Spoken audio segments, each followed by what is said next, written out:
Olá! Hoje a gente vai mergulhar num assunto que, olha, é cercado de mitos, tabus e muita desinformação. Para fazer isso do jeito certo, vamos nos basear em fontes bem completas para entender o que é, quais os aspectos de saúde envolvidos e todo o contexto cultural por trás. Então vamos lá!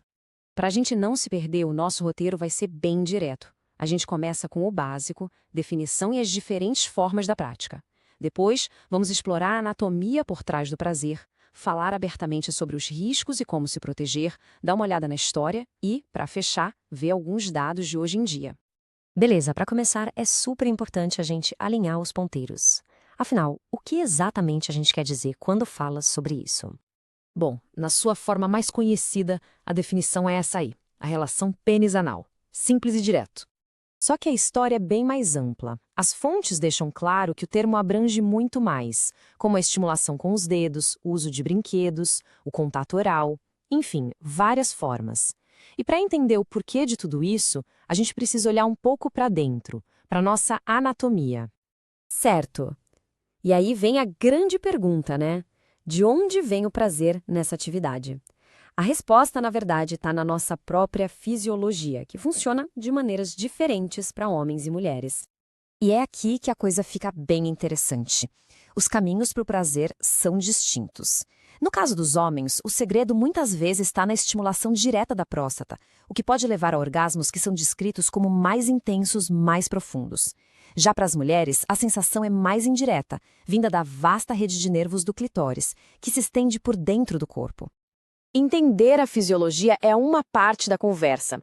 A outra, que é igualmente fundamental, é entender os riscos para a saúde que estão associados e, mais importante, como diminuir esses riscos. Essa é uma pergunta-chave, e a razão pela qual essa prática é vista como de maior risco tem tudo a ver com a biologia do nosso corpo. E essa comparação aqui, olha, deixa tudo cristalino. O tecido do ânus e do reto é muito mais fino, mais delicado e ele não tem lubrificação natural.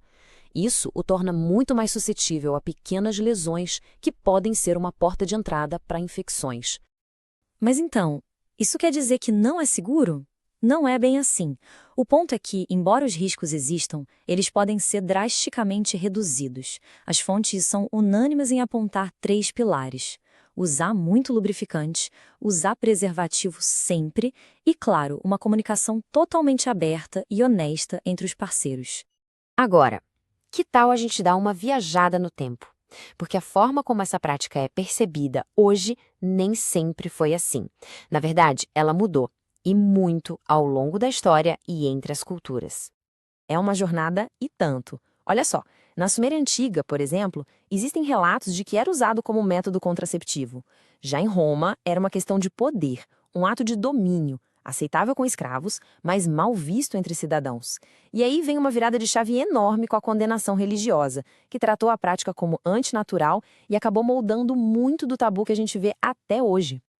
Ok, saindo da história e voltando para os dias de hoje, vamos dar uma olhada nos dados para entender o quão comum é essa prática atualmente. E os números mostram um cenário bem diverso. Uma pesquisa americana de 2012, por exemplo, mostrou que 90% dos homens gays já tiveram a experiência do sexo anal receptivo. Para as mulheres heterossexuais, um estudo de 2010 apontou que cerca de 43% já se envolveram em alguma forma de atividade sexual anal. É um dado importante porque não se refere só à penetração, mas a qualquer tipo de atividade. E aqui vai um dado bem curioso. Mesmo sendo tão prevalente entre homens gays, o sexo anal costuma ficar em terceiro lugar na frequência das práticas, vindo depois do sexo oral e da masturbação mútua. Por outro lado, os orgasmos que vêm dele são frequentemente classificados como os mais satisfatórios. As fontes também trazem à tona um fenômeno cultural. Essa ideia de virgindade técnica. Em alguns contextos, a prática é usada como uma forma de manter a virgindade vaginal. Mas é crucial lembrar que, do ponto de vista da saúde, isso não muda nada. Os riscos de transmissão de infecções são exatamente os mesmos que a gente já conversou. Então, no fim das contas, o que define essa prática? É o prazer? É o risco? É o tabu?